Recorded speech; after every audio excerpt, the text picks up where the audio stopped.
In the near future, the world will be destroyed by floods and war. The oceans have risen and flooded most of the habitable land, so people ended up fighting for what was left. After the wars, people were left living in a world where there was nothing better to rely on than mind-altering substances and memories. It is here that we are introduced to a man named Nick Bannister and a woman called Emily Watts. The two run a business in a half-flooded Miami where they help people relive their good memories using a machine called Reminiscence. They have clients who want to live their memories before the wars, and clients who want to see their loved ones once again. One of them is a regular woman called Elsa, who pays Nick to relive a memory with her lover. She has done this so many times to the point that she has run out of money.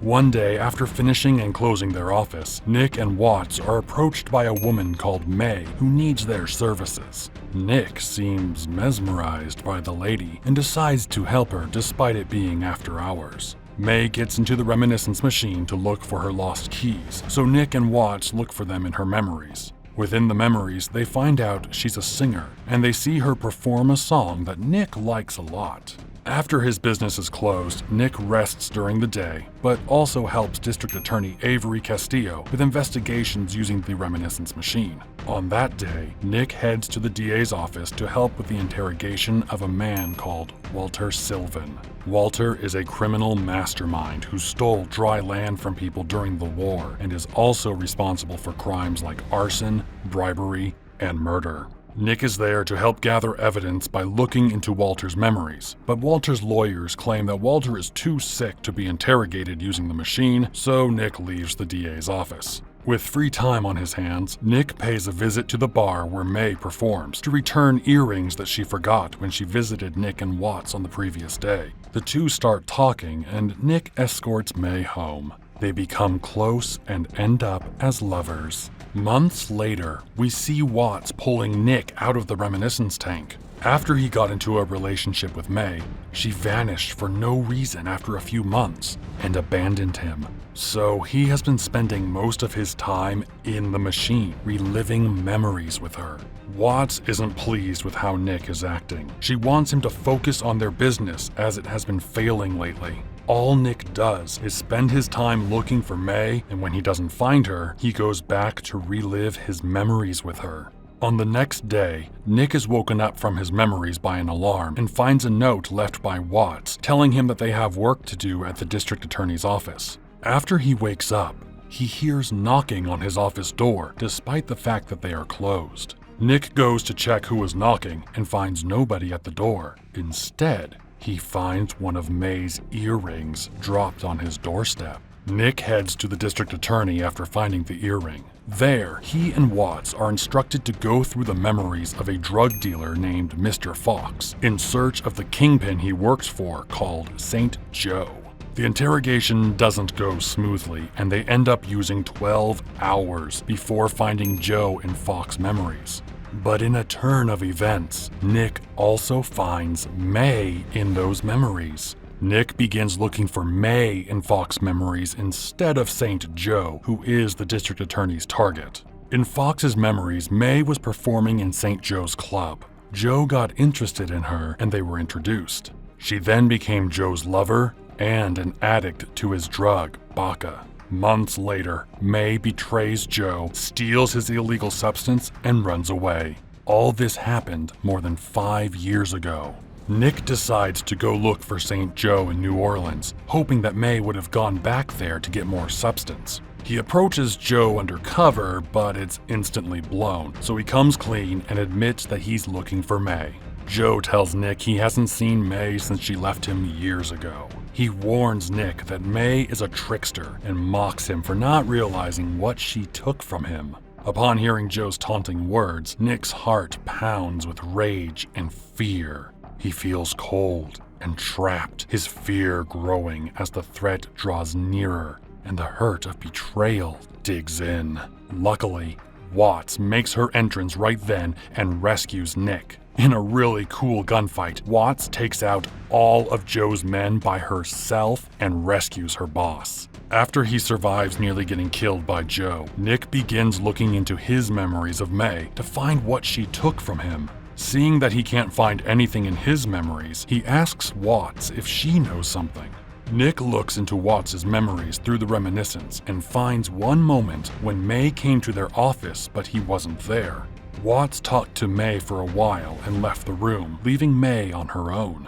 After she was alone, Watts' peripheral view from the machine showed that May took Nick's office keys and stole the memories that Nick and Watts collected from their clients. Nick then looks into their files and realizes that the memories stolen are those of Elsa Kareen.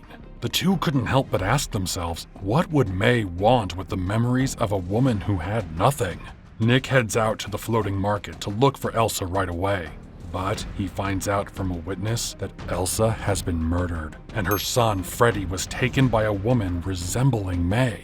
This news makes Nick trust May even less. He starts to suspect that she might be a murderer too. Before he leaves the market, Nick's relentless search for May takes a scary twist. Out of nowhere, a mysterious guy attacks him, saying May has moved on and he should stop looking for her. The atmosphere gets tense as Nick faces this unexpected and chilling encounter. Nick and Watts use the reminiscence to find the identity of the man who attacked Nick. It's a dirty cop they've seen in the memories of Mr. Fox from the case of St. Joe they helped the DA with. They decide to go ask Avery for help, but when they arrive at the DA's office, things are chaotic due to the land baron Walter Sylvan's death. So Watts looks for Avery on her own, and Nick goes back to look through his memories for more clues on what May was up to.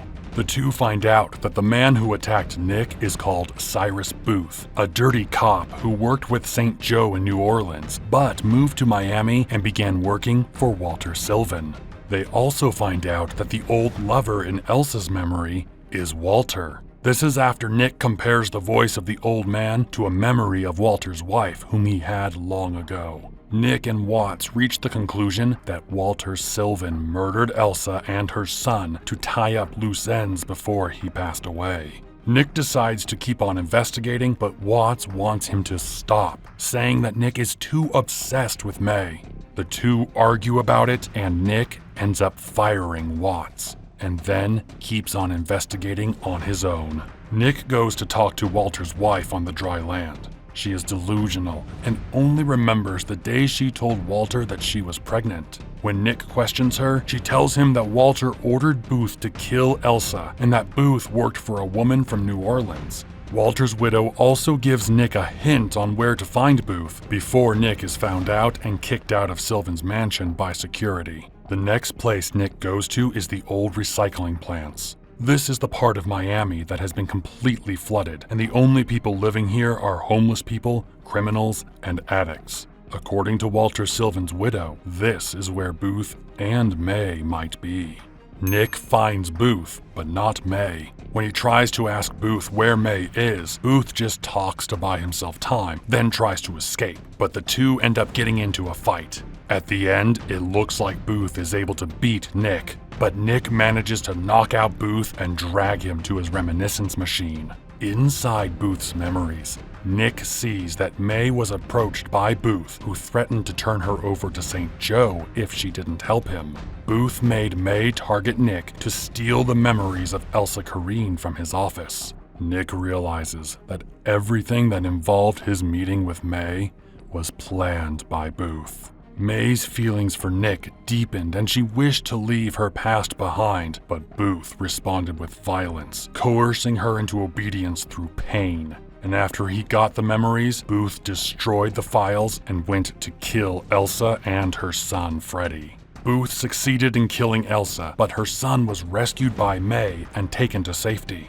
After seeing these memories, Nick is relieved to realize that May is not a murderer like he thought, and that she did what she did because her life was in danger.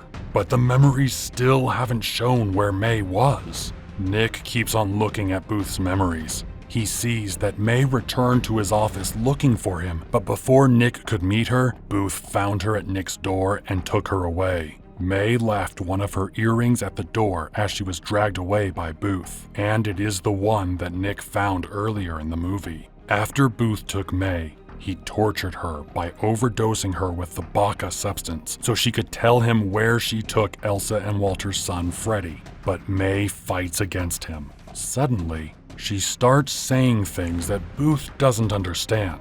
But what she says is a secret message she was leaving for Nick, knowing that he will one day look into Booth's memories. May tells Nick where Freddy is, then confesses her love to him through Booth's memories. After she is done, she swallows multiple Baca pellets, overdosing herself and ending her own life. Nick sees all this happening in Booth's memories and cries for his love. Nick then brings up the memory of Booth on the day that he was burned alive by Joe's men, and he traps him in the pain of that day out of anger for May's death. What he is doing to Booth is considered worse than murder by the law, but he doesn't care. Nick finds out the truth about who ordered the death of Elsa after looking through Booth's memories and his phone. It was actually Walter's son.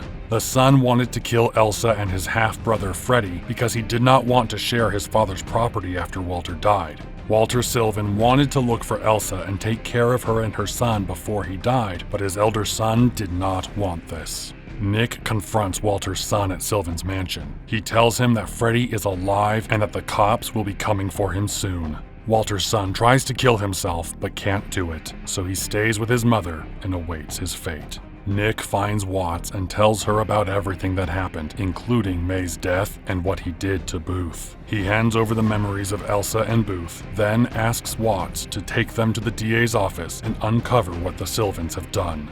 In the end, Avery, the district attorney, doesn't prosecute Nick for what he did to Booth. Instead, he gets into the reminiscence machine and relives his memories with May for the rest of his life. Well, that one certainly hits you right in the feels. Let me know what you thought of this story in the comments below. And of course, don't forget to hit the like button and subscribe to the channel so that you don't miss our next recap. Thanks for watching.